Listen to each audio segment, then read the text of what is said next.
Almost చాలామంది ఇప్పుడు పాల ప్యాకెట్లే వాడుతున్నాం కదా. విడిపాలు దొరకడం కష్టం, కొందరికి దొరుకుతాయి. అయితే ఈ రెండింటిలో ఏది బెటర్? ప్యాకెట్ పాలు బెటరా, లూజ్ పాలు బెటరా? కొన్ని ప్యాకెట్ పాల బ్రాండ్స్లో కొలిఫామ్ స్థాయిలు ఎక్కువగా ఉన్నాయని ఆరోపణలు వచ్చాయి. సోషల్ మీడియాలో నెటిజన్లు పాల ఉత్పత్తుల భద్రత గురించి ఆందోళన వ్యక్తం చేశారు. దీంతో food safety and standards authority of India FSSAI తనిఖీలు ముమ్మరం చేసింది. అయితే తయారీ లోపాలు ఖండించింది. రవాణా లేదా రీటైల్ నిల్వ టైంలో ఈ సంభావ్య కోల్డ్ చైన్ అంతరాయాలు కారణం అని చెబుతోంది. ఈ క్రమంలో మనం ప్రతి ఉదయం మరిగించే పాలు నిజంగా సురక్షితమైనవా? 5 నిమిషాలు మరిగిస్తే అది తాగడానికి పనికి రాదా అనే విషయాల గురించి మాట్లాడుకుందాం. భారతదేశంలో ప్యాకెట్ పాలు సాధారణంగా HTST పాక్చరైజేషన్కు గురవుతాయి.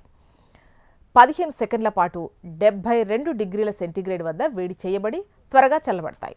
ఇది ఈకోలి, సాల్మొనెల్లా వంటి హానికారకమైనటువంటి సూక్ష్మజీవులను 99% తగ్గిస్తుంది. అయితే పాక్చరైజ్ చేసినటువంటి పాలు స్టెరైల్ కాదు. ఇంట్లో పాలను మరిగించి 5 నిమిషాలు వేడి చేసినప్పుడు ఉష్ణోగ్రతలు 100% దాటుతాయి. ఆ ప్రక్రియ కొలిఫామ్ జీవులతో సహా మిగిలిన చాలా వృక్ష సంబంధమైనటువంటి బ్యాక్టీరియాను నాశనం చేస్తుంది. ఇది రెండవ భద్రతా పొరగా సమర్థవంతంగా పనిచేస్తుంది. కానీ ఇక్కడ ఒక విషయం మనం గుర్తుపెట్టుకోవాలి. మరిగించడం వల్ల ఈ రసాయన కల్తీలు తొలగించబడవు. పాలలో యూరియా, డిటర్జెంట్, కాస్టిక్ సోడా లేదా సింథటిక్ సంకలనాలు ఉంటే గనక వేడి వాటిని తటస్థీకరించదు. ఈ పదార్థాలు ఎక్కువసేపు మరిగించిన తర్వాత కూడా ఆరోగ్యానికి హాని కలిగిస్తాయి. అలాగే అధికంగా మరిగించడం వల్ల విటమిన్ B12, ఫోలేట్ వంటి వేడికి సున్నితమైన పోషకాలు క్షీణించిపోతాయి. కాబట్టి మరిగించడం వల్ల సూక్ష్మజీవుల నుంచి భద్రత మెరుగుపడుతుంది, కానీ ఇది కలుషితమైన పాలను స్వచ్ఛమైనదిగా మార్చదు.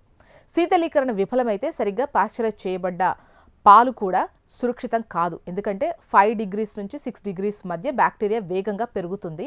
మనం బయట గేదెలు పెంచుతూ పాల వ్యాపారం చేసేవారి దగ్గర కొనే లూజ్ పాలు తయారీ వెనుక ఒక సంప్రదాయం ఉంది. చాలా కుటుంబాలు స్థానిక విక్రేతలను నమ్ముతారు.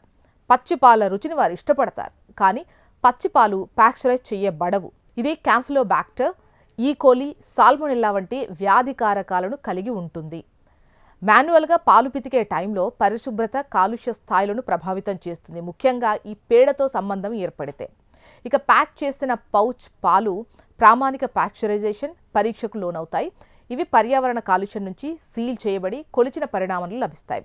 ఆహార భద్రతా దృక్కోణం నుంచి నిలువ పరిస్థితులు నిర్వహించబడితే ప్యాక్ చేసిన పాలు సాధారణంగా సురక్షితమైనవి. మీరు వ్యక్తిగతంగా పాల పరిశుభ్రత నిర్వహణ పద్ధతులు ధృవీకరించకపోతే వదులుగా ఉన్న పాలు అధిక సూక్ష్మజీవులు కలిగి ఉంటాయి.